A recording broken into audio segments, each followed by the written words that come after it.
നമസ്കാരം. വാർത്താരംഭത്തിലേക്ക് സ്വാഗതം. ആദ്യം നോക്കാം തലക്കെട്ടുകൾ. കേരളം പോളിംഗ് ബൂത്തിലെത്താൻ 5 നാളുകൾ. ദേശീയ നേതാക്കളെ മുൻനിർത്തിയുള്ള പ്രചാരണം അവസാന ഘട്ടത്തിലേക്ക്.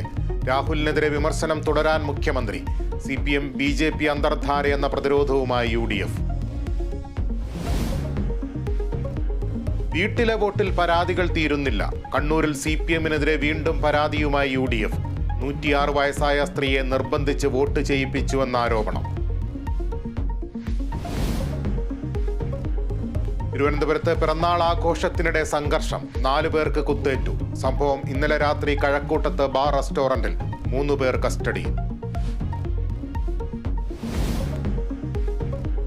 സംസ്ഥാനത്ത് കനത്ത ചൂട് തുടരും. 2 മുതൽ 3 ഡിഗ്രി സെൽഷ്യസ് വരെ താപനില ഉയരുമെന്ന് മുന്നറിയിപ്പ്. ഒറ്റപ്പെട്ടയിടങ്ങളിൽ വേനൽ മഴയ്ക്ക് സാധ്യത.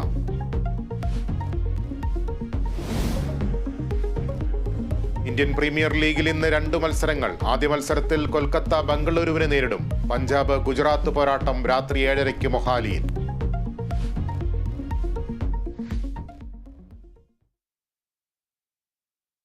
ആദ്യം നോക്കാം തെരഞ്ഞെടുപ്പ് വിശേഷം.